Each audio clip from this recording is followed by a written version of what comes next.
Hello বন্ধুরা, রুম্পা রন্ধনশালায় সবাইকে স্বাগত। আজকে আমি যে রেসিপিটি বানাবো সেটি হচ্ছে পটলের দোলমা।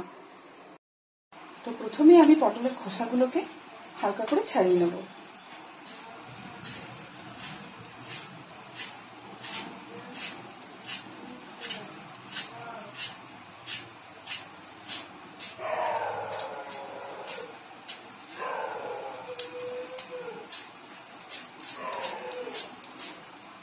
তো এটা আমার হয়ে গেছে। এরপর আমি এই দুদিকে বোটাটাকে কেটে নিলাম। এরপর আমি এই যে পটলগুলোকে এখানে একটা চামচ নিয়ে নিয়েছি, এর ভেতরের বীজগুলোকে আমি এভাবে বার করে দেব। তো এই দেখুন, আমি পুরো ভেতর থেকে বীজগুলো ভালো মতো বার করে নিয়েছি। এরপর আমি এক এক করে প্রত্যেকটাকে এমনি বার করে নেব। তো এখানে আমি পটলের বীজগুলোকে বার করে নিয়েছি। এরপরে যাচ্ছি সেকেন্ড স্টেপে। তো এবার আমি পটলের ভেতরের অংশগুলোকে নিয়ে নিয়েছি, মানে এই যে বীজগুলোকে ভালোভাবে ধুয়ে নিয়ে নিয়েছি। আর এখানে আমি নিয়ে নিয়েছি কতগুলো লঙ্কা, আর এখানে এই যে 4 কোয়া রসুন নিয়েছি। আমি এগুলোকে দিয়ে একবারে পেস্ট করে নেব। পটলের পেস্টটা আমার রেডি হয়ে গেছে। আর এখানে আমি নিয়ে নিয়েছি দুটো বড় সাইজের সেদ্ধ আলু, এটাকে আমি সেদ্ধ করে নিয়েছি। এখানে আমি আলুর খোসাগুলো ছাড়িয়ে নিয়েছি। ঠিক আছে, এরপর আমি আলুগুলোকে মেখে নেব। তো বন্ধুরা, আমি পটলের মধ্যে যে পুরটা দেব তার জন্য আমি এখানে নিয়ে নিয়েছি কি, আমি এখানে একটুখানি সানফ্লাওয়ার অয়েল নিয়ে নিয়েছি। এখানে আমি একটুখানি বাদাম ভেজে নেব, প্রথমে সেটাকে তুলে নেব, কয়েকটা জাস্ট বাদাম আমি ভেজে নেব। এরপরে এই তেলেই আমি দিয়ে দিচ্ছি একটা বড় সাইজের পেঁয়াজ, এটাকে আমি ভেজে নেব। এখানে পেঁয়াজটা লাল মতো ভাজা হয়ে গেছে লাল করে। তো এখানে আমি দিয়ে দিচ্ছি একটুখানি মিট মশলা, দিয়ে দিচ্ছি কাশ্মীরি রেড চিলি পাউডার,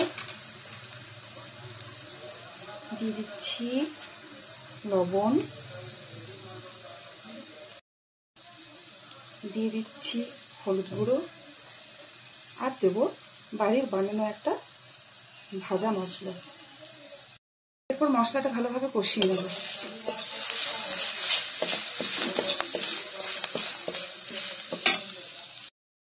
এখানে আমার মশলাটা কষানো হয়ে গেছে। এরপর এখানে আমি দিয়ে দিচ্ছি এই যে বানিয়েছিলাম পটলের পেস্টটা, সেটা এখানে আমি অ্যাড করে দিচ্ছি।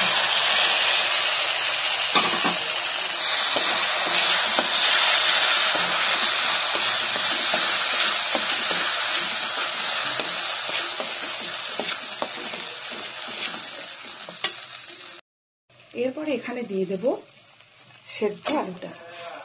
এরপর এটাকে পুরো মাখিয়ে নিয়ে ফিরছি। আমার পটলের পুরটা পুরো রেডি। এখানে আমি আলুটাকে মাখিয়ে নিলাম ভালো করে। এরপর এখানে আমি এই যে ভাজা বাদামটা আমি একটু ভেঙে নিয়েছি, এটা আমি ভালো মতো মিশিয়ে নেব। এখানে আমি পটলগুলোকেও ভালোভাবে ধুয়ে নিয়েছি। এরপরে আমি পটলের মধ্যে পুরটা ভরে ফিরছি। এখানে আমি পটলগুলোর মধ্যে এই যে প্রত্যেকটার মধ্যে পুর ভরে আমি রেডি করে নিয়েছি। প্রত্যেকটা পটলের মধ্যে পুরটা ভরে এই যে আমি রেডি করে নিয়েছি। এরপর এগুলো আমি ভেজে নেব।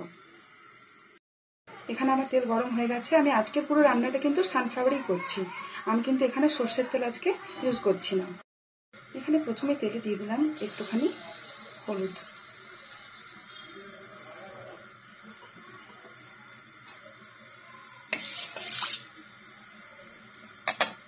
এরপর এখানে আমি এক এক করে পটলগুলো দিয়ে দেবো। পটলগুলোর উপরে একটুখানি লবণ ছড়িয়ে দিচ্ছি। পটলগুলোকে ভেজে এখানে তুলে নিয়েছি। এরপর আমি একটা পেস্ট বানিয়ে নেব। তো আমি এখানে মিক্সিতে যে পটলের পেস্টটা বানিয়েছিলাম তার মধ্যে আমি দিয়ে দিচ্ছি এখানে কেটে রাখা কয়েকটা পেঁয়াজের টুকরো, দিয়ে দিচ্ছি রসুন, দিয়ে দিচ্ছি টমেটো কুচি, আর এখানে দিয়ে দিচ্ছি কতগুলো গোটা কাঁচা লঙ্কা। এই সবগুলোকে আমি একসাথে পেস্ট করে আমি ফিরছি। এখানে আমি একটা সুন্দর পেস্ট বানিয়ে নিয়েছি। এরপর আমি এটা কড়াইয়ের ওই তেলেই দিয়ে দেবো।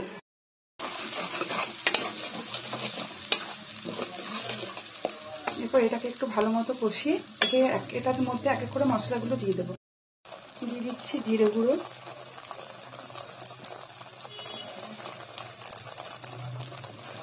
দিয়ে দিচ্ছি ধনে গুঁড়ো,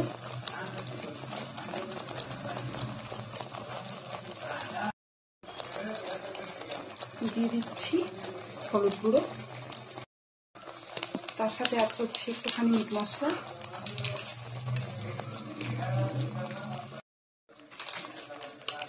এরপরে দিয়ে দিচ্ছি একটুখানি কাশ্মীরি মির্চ, কাশ্মীরি রেড চিলি পাউডার,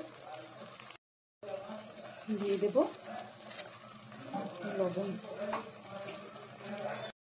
বন্ধুরা এখানে আমার মশলাটা ভালো মতো কষানো হয়ে গেছে। এরপর এখানে অ্যাড করে দেবো জল।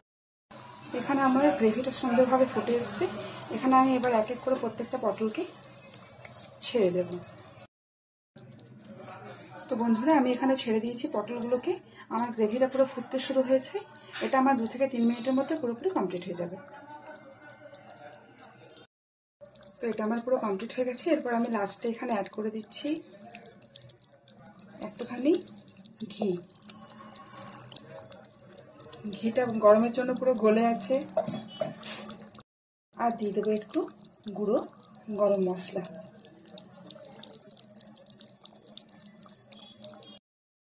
তো বন্ধুরা পুর ভরা পটলের দোলমা রেসিপিটি আমার সম্পূর্ণ কমপ্লিট হয়ে গেছে।